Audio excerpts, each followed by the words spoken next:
Hi all, ಹೇಗಿದ್ದೀರಾ ಎಲ್ಲರೂ? Welcome back to my channel. ನಾನಿವತ್ತು ಸಿಮ್ರನ್ ಫ್ರೂಟ್ನ ಮಿಲ್ಕ್ ಶೇಕ್ ಮಾಡೋಣ ಅಂತ ಅಂದ್ಕೊಂಡಿದ್ದೀನಿ. ಮೊದಲು 2 ಸಿಮ್ರನ್ ಫ್ರೂಟ್ನ ಚೆನ್ನಾಗಿ ತೊಳ್ಕೊಂಡು ಅದನ್ನು ಸಿಪ್ಪೆ ಎಲ್ಲ ತೆಗೆದು ಮಿಕ್ಸಿ ಜಾರ್ಗೆ ಹಾಕಿ ಅದಕ್ಕೆ 1 ಕಪ್ಪಷ್ಟು ಹಾಲನ್ನು ಹಾಕಿದ್ದೀನಿ. ಅದ್ರ ಜೊತೆಗೆ ನಾನು ಹನಿಯನ್ನು ಯೂಸ್ ಮಾಡಿದ್ದೀನಿ, ಯಾಕಂದರೆ ಶುಗರ್ ಬೇಡ ಅಂತ ಹೇಳಿ. ಸೊ ನಿಮಗೆ ಬೇಕಿದ್ರೆ ಶುಗರ್ ಯೂಸ್ ಮಾಡ್ಕೋಬೋದು.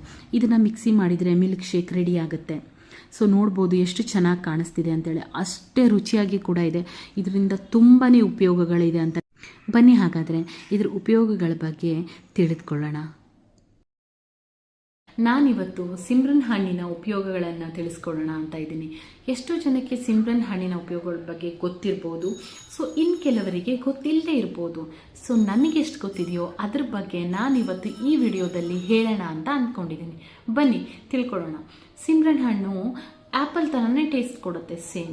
ಸೊ ಅದು ಏನು ಫುಲ್ ಹಣ್ಣಾಗುತ್ತಲ್ವ ಅವಾಗ ತುಂಬಾ ಟೇಸ್ಟ್ ಅಂತಲೇ ಹೇಳ್ಬೋದು. ಇದು ಸೀಸನಲ್ ಫ್ರೂಟ್ ಆಗಿರುತ್ತೆ.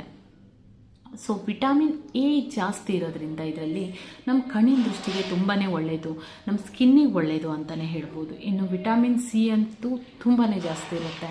ಸೊ ವಿಟಾಮಿನ್ ಸಿ ಜಾಸ್ತಿ ಇರೋದ್ರಿಂದ ನಮ್ಮ ದೇಹದಲ್ಲಿ ರೋಗ ನಿರೋಧಕ ಶಕ್ತಿಯನ್ನು ಕೂಡ ಜಾಸ್ತಿ ಮಾಡುತ್ತೆ ಈ ಹಣ್ಣು ಅಂತಲೇ ಹೇಳ್ಬೋದು. ಮೆದುಳಿಗೆ ಕೂಡ ತುಂಬ ಒಳ್ಳೆಯದು ಈ ಹಣ್ಣು. ಮತ್ತು ಬ್ಯಾಡ್ ಕೊಲೆಸ್ಟ್ರಾಲನ್ನು ಕಂಟ್ರೋಲ್ ಮಾಡುತ್ತೆ, ನಮ್ಮ ಹೃದಯದ ಆರೋಗ್ಯವನ್ನು ಸಹ ಕಾಪಾಡುತ್ತೆ. ಯಾರಿಗೆಲ್ಲ ಜೀರ್ಣಕ್ರಿಯೆ ಸಮಸ್ಯೆ ಇದೆಯೋ ಅಂಥವರು ಈ ಹಣ್ಣನ್ನು ಸೇರಿಸ್ತಾ ಬಂದರೆ ಜೀರ್ಣಕ್ರಿಯೆ ಸಮಸ್ಯೆ ಕೂಡ ಕಡಿಮೆ ಆಗ್ತಾ ಬರುತ್ತೆ. ಯಾಕಂದರೆ ಫೈಬರ್ನ ಅಂಶ ತುಂಬಾ ಜಾಸ್ತಿ ಇದೆ ಈ ಹಣ್ಣಲ್ಲಿ. ಈ ವಿಡಿಯೋ ಏನಾದರೂ ನಿಮ್ಗೆ ಇಷ್ಟ ಆದರೆ ಇದೇ ಥರ ಸಪೋರ್ಟ್ ಮಾಡ್ತಾ ಇರಿ. ಲೈಕ್ ಮಾಡಿ, ಶೇರ್ ಮಾಡಿ, ಕಮೆಂಟ್ ಮಾಡಿ.